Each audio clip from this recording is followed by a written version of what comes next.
lebih proporsional dalam ketahanan pangan. Karena Jawa Timur ini lumbung pangan nasional nomor Betul. 1. Kita juga mendorong untuk Pemprov, ayo Alsintan, alat-alat pertanian, modernisasi ini harus kita galakkan terus-menerus.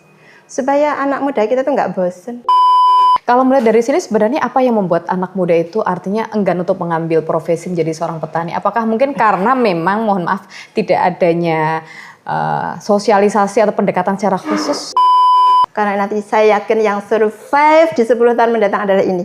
Betul, lahan pertanian. Bukan AI, bukan digitalisasi lagi, tapi bagaimana kita memanfaatkan tanah kita yang subur gemah ripah lodinawi ini menjadi sumber kekuatan Indonesia ini. Nah, ini penting sekali. Perda untuk petani muda, untuk milenial. Kenapa harus kita dorong itu? Hari ini kan belum. Kita kumpulkan, kemudian kita bikin pelatihan, kemudian kita terjunkan ke wilayah masing-masing di mana kita berikan akses tanah-tanah milik negara yang bisa disewa oleh petani milenial. Itu mungkin sekali kalau itu.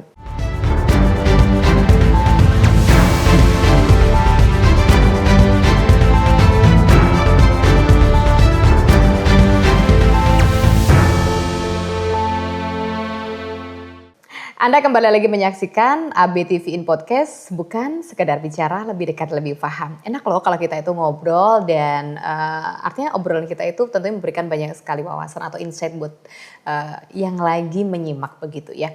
Nah kalau kita tahu di Indonesia khususnya ini merupakan daerah agraris, artinya memang Indonesia ini lahannya luas, kemudian mayoritas untuk penduduknya itu sebagian besar itu adalah bertani begitu ya. Nah, tapi ada satu hal yang kemudian menjadi konsen terkait tentang generasi yang saat ini terutama untuk anak-anak muda yang enggan untuk kemudian mengambil profesi menjadi seorang petani. Mungkin mereka beranggapan bahwasanya jadi seorang petani itu adalah suatu kemunduran. Tapi sebenarnya ketika kemudian lahan pertanian ini benar-benar kemudian di manajemen, dikelola secara baik, ini bisa menjadikan sumber penghasilan yang luar biasa bagi dirinya sendiri bahkan juga untuk negara.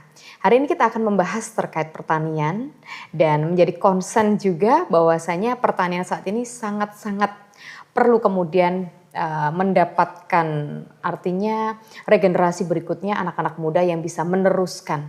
Kalau kita sebagai Indonesia yang kaya akan lahan, kemudian sumber daya alamnya begitu sangat luas dan sangat subur, ini patut kemudian untuk dioptimalkan.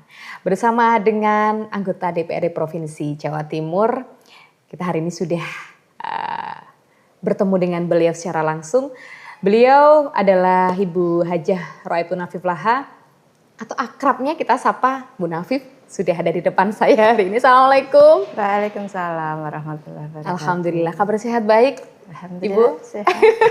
Ini kalau enaknya ngobrol sama Bu Nafif itu soft spoken begitu ya. Jadi kata-katanya itu enak banget gitu ya. Jadi kayak orang itu teduh begitu ngedengarnya. Hari ini kita membahas terkait dengan transformasi pertanian, saatnya anak muda ambil peran. Transformasi pertanian. Kalau berbicara mengenai pertanian, ini tentu apa ya? Ini kan sesuai dengan boxingnya dari Komisi B ya, pertanian. Nah ini pas banget kalau boleh menyampaikan hal ini terkait tentang anak muda saatnya ambil peran. Sebenarnya seberapa pentingkah pertanian ini kemudian harusnya digarap, terutama untuk generasi muda? Ya, saya kira hari ini bagaimana pemerintahan pusat kita sudah mendengungkan bahwa pertanian atau ketahanan pangan menjadi prioritas. 4 prioritas yang pertama adalah terkait ketahanan pangan. Maka kita seyogyanya yang ada di provinsi pun juga menyambut hal itu dan tentunya kita sebagai Komisi B harus mendorong bagaimana generasi kita juga ikut bagaimana mempertahankan pertanian kita yang ada di desa-desa, kemudian juga melangsungkan keberlangsungan ketahanan pangan ini harus harus baik dan terus kita mengajak semuanya bagaimana orang mau kembali ke desanya atau banyak orang yang punya konsen terhadap pertanian biar kita survivalnya ketahanan pangan ini dapat. Nggak hanya di luar Jawa, saya kira kalau hari ini sudah dibuka lahan di Papua, di Kalimantan, Ini yang di tanah Jawa saya kira juga punya potensi besar akan hal itu, asalkan kita apa ini? juga memiliki konsen di situ, terutama tanah-tanah ex HGU itu sekarang kan luas ya tanah ex HGU itu banyak kita tanami. Kalau hari ini saya melihatnya banyak untuk tebu. Nah, ini juga perlu kita buka juga untuk padi, jagung dan sebagainya, biar kita itu lebih proporsional dalam ketahanan pangan. Karena Jawa Timur ini lumbung pangan nasional nomor satu. Betul, iya. Jadi jangan sampai 5 tahun ke depan kita menjadi menurun produksi kita dan tidak menjadi nomor satu di Jawa Timur. Karena ini kebanggaan kita sebagai warga Jawa Timur, ternyata kita ini ketahanan pangannya nomor satu, begitu kan? Iya, jangan sampai tergeser begitu ya. Harus dipertahankan, ditingkatkan. Pastinya harus begitu. Terutama kita harus mengajak generasi mudanya. 5 tahun, 10 tahun ke depan para bapak-bapak. Sekarang petaninya kan usia 50 sampai 60. Nah, ini yang anak-anak muda pada kemana? Yang usia 25, 30, ini gimana, udah siapa belum? Nah, untuk estafet begitu ya? Nah, ini kan anak-anak muda saya lihat hari ini konsennya itu lebih kepada bagaimana menjadi seorang YouTuber. Bagaimana kreator digital ya. Nah, banyak yang seperti itu. Ayolah kita bersama-sama mengajak. Makanya saya tuh sering kalau ada kegiatan-kegiatan di dapil itu yang saya sampaikan ayo kembali ke desa. Ayo kembali bangun desanya masing-masing. Hari ini ada Koperasi Merah Putih. Hari ini bagaimana semua kebutuhan masyarakat bisa terpenuhi melalui Koperasi Merah Putih, dan di situ adalah ketahanan pangannya. Bagaimana suplai padinya atau berasnya atau lauknya dan sebagainya. Ini kan semuanya berpusat di desa. Nah, makanya kalau anak mudanya kemudian keluar kota, siapa dong yang ada di yang mencukupi kebutuhan kita yang ada di desa kita hari ini? Bisa-bisa kita kembali dijajah oleh negara lain. Nah, ujung-ujungnya nanti ketika kita kekurangan pangan impor. Kalau sudah impor, maka terjadi krisis harga. Harganya menjadi menurun. Nah, ini juga menjadi persoalan tersendiri di dalam regulasi kita hari ini. Makanya ayolah kita bangun kalau semuanya ini bersama-sama, baik dari kalangan yang tua memberikan porsi kepada yang muda, DPRD juga begitu melalui APBD-nya, kemudian juga pemerintah kabupaten dan kota juga demikian, ini nanti akan seimbang, balance. Karena di pemerintahan pusat saya lihat hari ini Menteri Pertanian juga sangat-sangat luar biasa untuk memberikan alat-alat pertanian walaupun belum mencukupi secara kebutuhan nasional. Nah, tapi ini kita harus ambil peran ini, ayo, termasuk Provinsi Jawa Timur juga memberikan beberapa alsintan yang sudah kemarin juga digelontorkan di Blitar, kemudian di Lamongan kalau nggak salah ya kemarin ya. Nah, ini terus kita juga mendorong untuk Pemprov, ayo alsintan, alat-alat pertanian, modernisasi ini harus kita galakkan terus-menerus. Supaya anak muda kita tuh nggak bosen. Tertarik kemudian dengan hal-hal yang baru. Betul, melihatnya, oh petani itu jelek, kotor, begitu kan. Persepsinya begitu. Padahal kalau kemudian artinya terjun secara langsung, kemudian terintegrasi dengan teknologi modern, sepertinya akan menarik ya. Kita nggak konten sambil kemudian jadi petani. Nah, itu juga bisa dilakukan. Apalagi alat-alatnya modern. Betul. Nggak kotor lah ya. Iya. Jadi cukup kita nggak ambil banyak karyawan, tapi dengan modernisasi alat-alat kita hari ini ada drone, ada traktor, kemudian juga rotari, kemudian untuk manen padi juga sudah ada. Udah deh, saya kira seperti di Jepang dan di Thailand itu kan juga sangat modern. Nah, itu juga saya pikir akan membantu anak-anak muda kita untuk tertarik kepada pertanian kita. Oke. Kalau melihat dari sini sebenarnya apa yang membuat anak muda itu artinya enggan untuk mengambil profesi menjadi seorang petani? Apakah mungkin karena memang mohon maaf tidak adanya sosialisasi atau pendekatan secara khusus atau bagaimana? Lebih kepada penyuguhan kita pertanian itu nggak menarik, hasilnya nggak baik. Kalau panen pasti harganya turun, ya enggak? Suguhan-suguhan inilah yang kemudian membuat anak muda kita, apa sih pertanian? Hasilnya enggak banyak. Waktunya juga panjang kan? Juga panjang. nggak bisa tiap hari terima uang. Betul, Nah, betul. ini menjadi kendala. Padahal kalau kita mau modernisasi alat-alat ini juga nggak makan banyak waktu, kemudian tenaga kita juga lebih Hemat, lebih efektif, hemat, efisien. efektif juga, iya. Nah, hasilnya juga sebenarnya lumayan loh. Kalau sebenarnya kemudian itu benar-benar di manajemen ya. Betul. Nah, ini makanya dorongan dari semua pihak saya kira.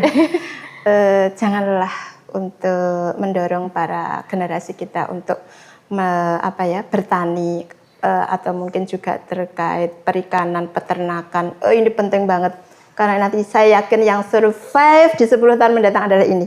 Betul, lahan pertanian. Bukan AI, bukan digitalisasi lagi, tapi bagaimana kita memanfaatkan tanah kita yang subur gemah ripah lodinawi ini menjadi sumber kekuatan Indonesia ini. Jangan dikira AI akan bertahan lama, Iya. ya kan? Pasti ada masanya. Betul. Tapi kalau pertanian, apakah ada masanya? Tidak, tetap dibutuhkan sepanjang masa. Selama manusia masih diberikan kesempatan hidup. Betul. Dan tetap makan kan? Iya. Iya. kira Ini Bu Nafif terkait tentang apa ya? Berbicara tentang tadi lahan pertanian. Kalau untuk di wilayah khususnya untuk di Jawa Timur ya, sesuai dengan dapilnya Bu Nafif ini ada di Dapil 8 untuk Kabupaten Kota Kediri. Ini seberapa luas untuk wilayah lahan pertanian Sebenarnya tinggi juga ya. Saya belum paham secara spesifiknya sampai berapa ratus atau ribu hektar. Iya. Saya kemarin lupa buka waktu yang kemarin itu, yang pertanian berapa, yang tebu berapa itu saya lupa ya. Saya belum itu. Tapi sebenarnya cukup tinggi juga untuk lahan pertanian di padi. Iya. Yang kedua adalah tebu. Ini ternyata di Kediri cukup luas. Dan memang ini menjadi sumber utama kekuatan di Kediri Raya, di mana ini luar biasa juga pertaniannya, dan ini harus kita jaga. Kemudian tebunya juga demikian. Kalau kemarin saya sempat pernah berbicara terkait bahwa tebu di perkebunan ini juga sangat luar biasa di Kediri, karena tidak semua wilayah Jawa Timur ini ada pok-pokan. Di Kediri itu ada 36 kalau nggak 40 pok-pokan.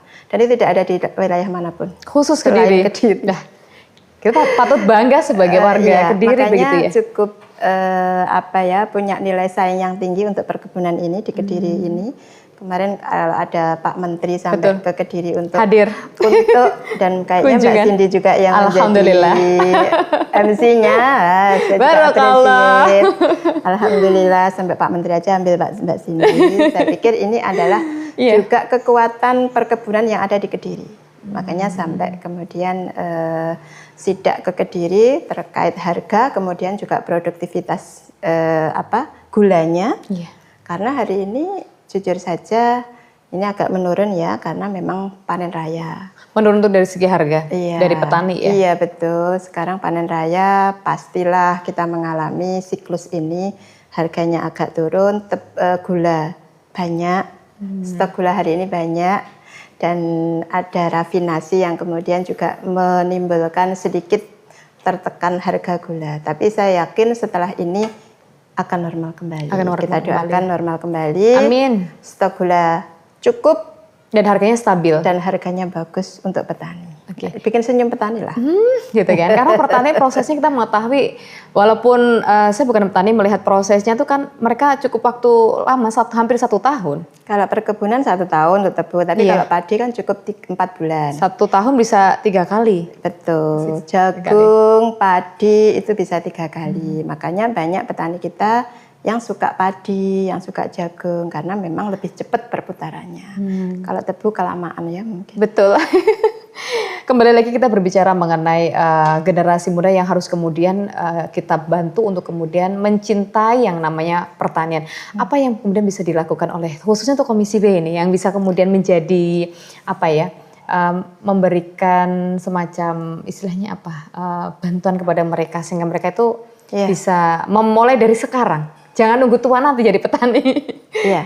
Kalau hari ini kita masih lebih kepada pelatihan ya. Pelatihan. Jadi kita dorong pelatihan untuk petani milenial.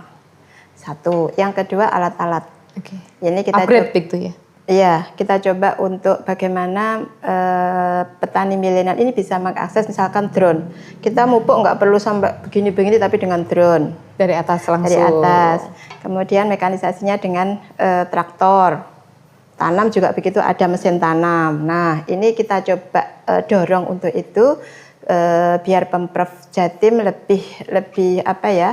Lebih banyak mengeluarkan alat-alat alsintan ini kepada petani. Yang ketiganya ini perda. Nah, ini penting sekali. Perda untuk petani muda, untuk milenial. Kenapa harus kita dorong itu? Hari ini kan belum ada perda untuk petani milenial khusus loh ya, belum.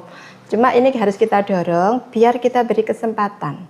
Caranya bagaimana? Karena yang saya tahu ketika kita keliling itu adalah mereka akses modalnya. Mereka bilang nggak punya modal, satu. Yang kedua, tanahnya juga tidak punya. Nah, ini menjadi pemikiran kita, bagaimana kalau kemudian desa-desa atau Pemkab atau Pemkot, tanah ex HGU yang ada di Kelo, di Ngancar itu kan banyak. Kita berikan kepada petani-petani milenial, entah sewanya berapa, dari KUR misalkan. Nah, itu kan cukup terjangkau saya kira. Cuma memang harus benar-benar concern di situ anak mudanya, jangan kemudian ternyata hanya satu musim saja. Nah, ini konsistensi ini yang kita harus dorong. Iya. Nah, ini juga jadi makanya saya bilang harus semua aspek, semua pihak harus sama-sama memiliki konsep yang sama. Memberi kesempatan kepada petani muda itu tadi bagaimana mereka punya lokus dan concern kepada petani. Tidak hanya di hidroponik. Hidroponik itu memang luar biasa ya. Iya, cepat juga lahannya juga. Lahannya kecil, sempit juga bisa. Tapi ternyata juga ini hanya untuk kayak misalkan buah, terus sayur-sayur. Sebenarnya pada konsumtif sih, artinya untuk konsumsi pribadi. Nah, kalau untuk kemudian memenuhi pangan seluruh wilayah ini kayak masih perlu evaluasi, dikaji lagi. Hidroponik ini cukup membantu, tetapi bukan faktor utama menjadi sebuah kekuatan ketahanan pangan. Tetap kita butuh lahan di mana kita bisa mengcover seluruhnya. Nah, ini yang kita dorong untuk. Tapi memang perda ini penting saya kira. Perlu kita suarakan ini. Ini kayaknya perlu pengajuan kapan ini Bunda? 2026 sepertinya sudah mulai dipersiapkan. Masih kita membuat perda untuk petani garam karena luar biasa ya petani garam di Madura ini mengalami bahasa saya ini harganya cuma rendah. Nah, ini perlu ada perlindungan dari perda supaya HPP-nya tercapai. Nah, kalau kemudian ini sudah ya nanti kita ajukanlah untuk petani milenial. Biar petani biar anak-anak muda sekarang itu males mencintai produk, mencintai tanah kita sendiri. Betul. Dan harus produktif gitu aja. Iya. Kalau berkaca pada Brand Smart kalau di luar negeri itu yang dikatakan sama Bu Nafif tadi di Thailand, kemudian di Jepang, kita posisinya sangat tertinggal jauh ya dari segi alat ya. Artinya kalau kemudian kita copy paste ya minimal tidak 100% lah, 50% aja seperti yang kemudian dilakukan di luar negeri, itu kira-kira bisa berjalan nggak ya? Ini dia ya, penduduk Indonesia kan besar ya. Iya betul. Nah, ini juga menjadi hambatan utama.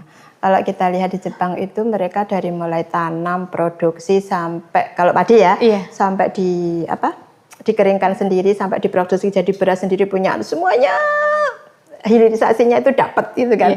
Kita mungkin enggak. Kita tanam semua pakai itu, kemudian kita panen, kemudian kita keringkan sendiri, kita sampai menjadi beras.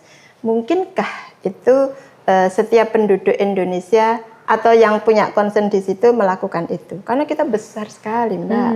Kita banyak pulau, banyak provinsi yang harus kita cover. Kemudian kalau hanya di Jawa saja, ini nanti juga timbul ketimpangan. Di provinsi yang lain. Betul, makanya ya PAD yang ada di provinsi, terutama Jawa Timur ini kan tinggi, besar saya kira.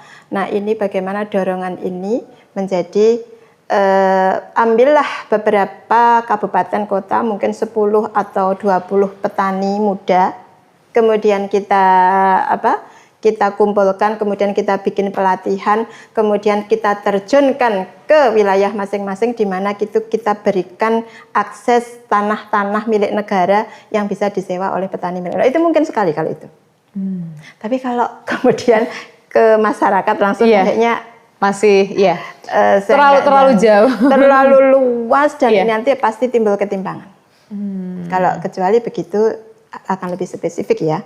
Jadi memang ada petani milenial yang concern, dia benar-benar punya bakat di situ, dan apalagi dari SMK Pertanian begitu kan, wah itu keren sekali itu. Kemudian menjadi penggagas, menjadi penginisiasi, artinya munculnya petani-petani pilot. Gitu kan? Pilot untuk petani-petani muda kita tempatkan di masing-masing kabupaten kota. Nah itu insya Allah dalam kurun waktu yang sangat cepat ini bisa lihat progresnya mungkin. Saya bisa bayangkan loh ini Bu Nafif.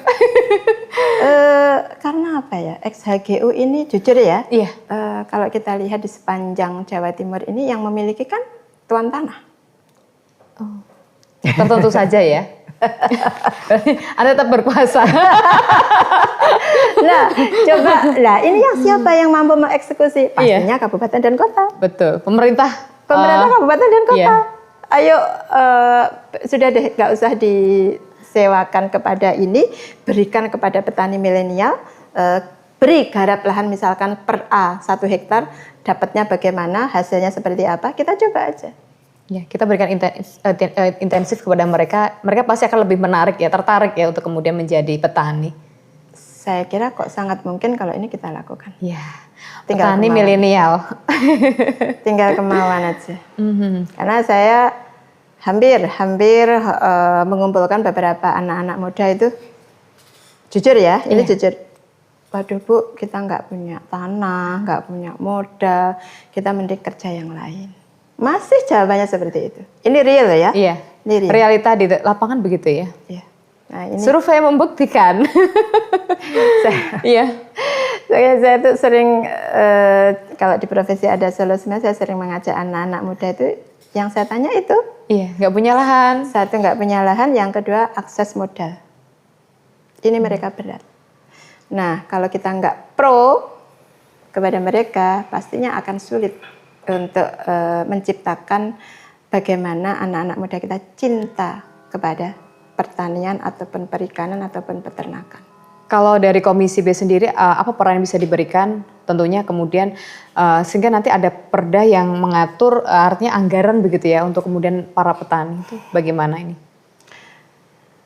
Hari ini tetap ya kita mendorong di Dinas Pertanian dan Pangan ini bagaimana porsinya besar, karena kita butuh akses peralatan pertanian ini kepada kelompok-kelompok tani. Dan saya sendiri juga hari ini kelompok-kelompok tani yang kita akseskan itu adalah anak-anak muda. Wow. Bukan ya. Bukan generasi old ya. Generasi muda. Karena jangkanya lebih panjang, iya kan? Jadi anak-anak muda, saya lihat dari yang di timur, barat, kemudian tengah itu semua anak-anak muda. Jadi kita pilih yang muda-muda di bawah 50, 30, 40. Luar biasa, sudah memilih lebih dulu ini Bu Nafif ternyata ya. Karena kita melihatnya jangan sampai ini tetap wong sepuh-sepuh yang memiliki akses, tapi harus yang muda-muda. Harus kemudian regenerasi tadi ya. Waduh, sesuai dengan transformasi untuk pemuda. Kaitannya sama dengan kalau tadi anak muda itu artinya sudah ada skema yang kalau kemudian dilakukan nanti hasilnya seperti ini. Nah, kita agak geser sedikit berbicara mengenai pangan, kalau ketahanan pangan untuk di Indonesia. Ini kan pertanian, khususnya kita bicara untuk yang padi. Nah, padi ini menjadi salah satu pusat lah. Artinya pangan yang ada di Indonesia. Kalau dilihat dari sekarang, untuk harganya ini di kalangan konsumen itu sangat tinggi. Tapi sementara di petani itu sangat rendah. Apakah karena kemudian adanya kebijakan dari pemerintah yang kemudian ekspor keluar, sementara kita di dalam negeri saja belum cukup. Nah, apakah ada pengaruh itu atau bagaimana ini? Ini nggak bisa kita katakan hanya pada sisi pemerintahan. Iya. Tidak pada sisi bahwa pemerintahan akhirnya ekspor kepada kita belum terpenuhi. Tetapi juga jadi begini, petani kita ini ketika panen itu sebenarnya HPP-nya itu kan 6,5. Nah, kemudian ketika panen kadang ada yang basah, ada yang kering, kemudian ada yang pecah-pecah. Nah, ini yang memberi siapa? Yang beli kan tengkulak. Apakah harganya sesuai HPP? Pastinya ada yang di bawah HPP, tidak semuanya 6,5. Nah, ini kemudian inilah tengkulak atau apa ya bahasa saya ini. Ini yang mengolah menjadi beras. Ini para apa ya bahasanya kalau yang beras itu namanya apa? Yang memproduksi penggilingan beras itu pastinya cari untung dong. Sebanyak mungkin. Kalau untuk jangan nanggung gitu. Nah, inilah yang kenapa kemarin sampai ada beras oplosan, ada sidak begitu. Sebenarnya ini dalam rangka meminimalisir itu. Jadi apa ya, permainan-permainan di sini dikurangi. Sebenarnya itu tujuannya. Bukan kita tidak membela para petani yang punya penggilingan padi, tidak. Tetap kita bela. Artinya bahwa mereka adalah salah satu lumbung pangan yang bisa menjadikan ketahanan pangan di Indonesia ini survive. Tetapi juga ada permainan-permainan sekali lagi yang ini harus kita minimalisir. Memang ada suara-suara kemarin itu cukup santer, beras oplosan, dan kemudian membuat ketakutan para petani, para penggiling padi, para pengemas beras itu. Yang paketan itu kan? Iya, nah sebenarnya itu juga dalam rangka meminimalisir yang nakal-nakal saja saya kira, bukan kemudian untuk semuanya. Tentunya ini juga kita pilih yang benar-benar nakal, ya pastinya ada tindakan. Kalau untuk ini Bu Nafif kan ada di Komisi B untuk Dapil 8 khususnya tuh di wilayah Kediri ini ya. Biar yang lagi nyimak ini biar nanti mendengarkan sesama begitu. Ini yang cocok pertanian yang bisa dikembangkan untuk khususnya di wilayah Kediri itu yang seperti apa? Kita kan tanahnya, kita ini tanahnya kan terbagi dua ya, Kulon Kali dan Etan Kali, Brantas maksudnya. Betul. Tanah di Etan Brantas itu lebih baik, lebih gembur, lebih bisa ditanami apapun. Barat sungai itu agak tertentu, agak ceket, apa ya bahasanya ceket itu? Lempung, benar nggak sih? Iya, jadi tanah produktivitasnya memang agak berbeda dibandingkan dengan di Etan Kali. Nah, di Etan Kali saya kira banyak yang padi juga, tebu juga banyak, betul. Buah-buahan juga banyak, tapi di Kulon Kali ini lebih condong kepada padi, kemudian tebu juga sedikit saya melihatnya, pengolahannya harus ekstra. Pengolahannya harus ekstra, di mana hari ini kalau kita keliling, ini kalau ngomong tebu nggak bagus-bagus amat. Ngomong padi masih lumayan lah. Nah, terus karena tanahnya kan agak kering. Nah, ini saya mendorong di Etan Kali ini ya khususnya lebih diperbanyak pertanian, jangan sampai ada pertukaran lahan hijau menjadi perumahan, pemukiman. Nah, ini harus jangan deh eman begitu ya. Eman harus kita tetap tegakkan bahwa yang lahan hijau tetap menjadi lahan hijau biar kita memiliki kendali pangan kita itu stabil. Karena kan pasti akan berpengaruh. Akan berpengaruh terhadap harga dan sebagainya. Karena sejauh ini juga munculnya perumahan-perumahan, artinya yang harganya sangat terjangkau itu membuat para petani kayaknya ini nggak ada penerusnya, ini nggak ada ahli warisnya untuk petani, mending tak jual aja nih tanahnya. Ini juga persoalan ya saya kira. Iya. Jadi pertumbuhan penduduk kita, orang-orang sekarang itu lebih suka kerja kantoran, lebih suka gaji tetap bulanan. Nah, sementara petani tidak bisa begitu. Nah, ini juga menjadi persoalan tersendiri. Tapi saya kira karena kondisi geopolitik yang seperti ini, yang juga gaji bulanan juga tidak menentu, ayo kembali, ayo kembali ke desa kita, ke kota kita. kita bangun kabupaten atau kota kita, desa kita. Nah ini saya kira cukup membanggakan dibandingkan kita kemudian keluar provinsi, keluar mana gitu. Ya walaupun mungkin ada yang survive di situ, tapi kembali ke desa, membangun desanya sendiri itu saya kira lebih indah deh untuk hari ini. Kalau data yang ada itu sebenarnya kalau untuk petani yang ada di Kediri itu lebih banyak mereka yang usia 50-an ya sekarang. Kalau yang anak muda? Betul. Makanya ini kita dorong. Makanya saya jujur ini Alsintan yang kita sampaikan kepada petani-petani yang hari ini di bawah, bukan di bawah ya, yang menjadi mitra kita itu kita pilih yang itu. Karena apa? Ya itu tadi kembali lagi, ayolah bangun desa dewi, apa sih? Iya, kenapa sih harus ke sana sih? Iya, ayolah. Saya aja nggak pernah kok keluar bangun desa dewi ya. Jujur saya memberikan spirit ini karena saya tidak pernah keluar. Saya bangga dengan desa ini, saya bangga dengan Kabupaten Kediri. Makanya saya harus menjadi salah satu pilar bagaimana pembangunan Kediri ini terus berlangsung dalam hal ini karena saya seorang petani, maka kekuatan petani ini harus menjadi kekuatan utama di Kediri ini. Pesan yang penting untuk para generasi muda ini, ayo cintai desamu ya. Kalau ngomong masalah negeri kayaknya terlalu jauh gitu kan. Mencintai desa itu artinya dia tempat di mana kita lahir, bagaimana kemudian kita bisa membuat suatu transformasi, perubahan yang luar biasa. Kalau dulu petani tuh kayaknya soro banget, sekarang enggak. Kita tinggal tekan tombol aja semua udah bisa jalan. Tombol yang mana?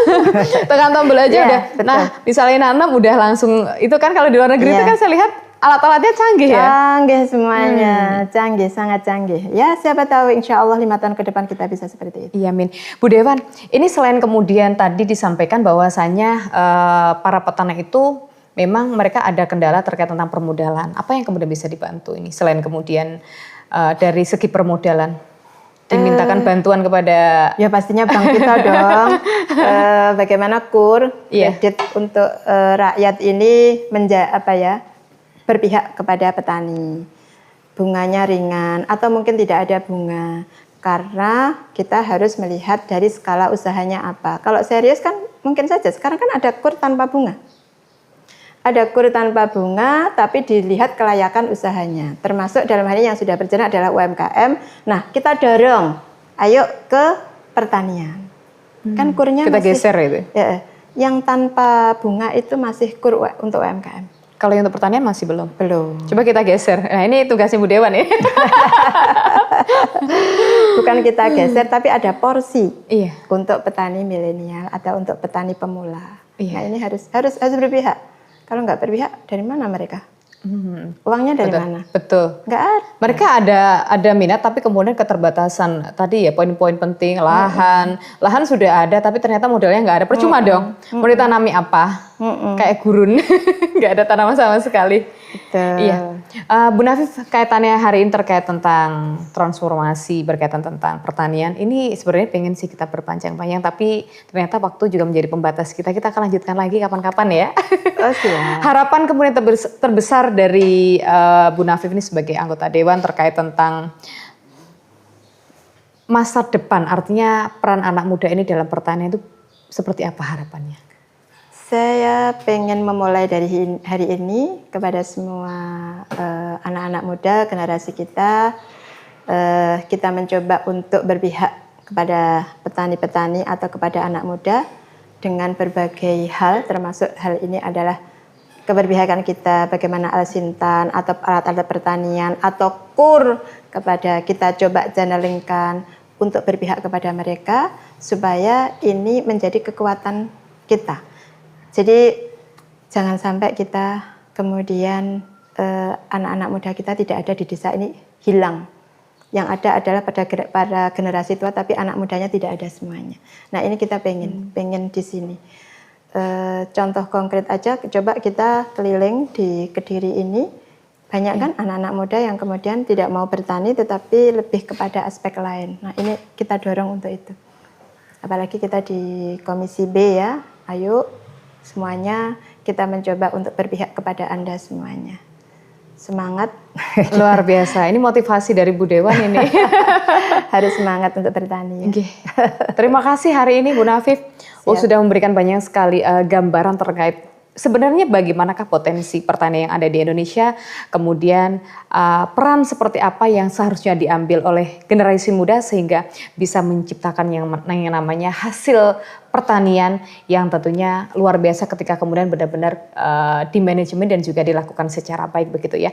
Saya Sindasa, terima kasih untuk segala kehadiran Anda hari ini dalam ABTV in Podcast. Terima kasih dan Assalamualaikum warahmatullahi wabarakatuh. Sampai jumpa.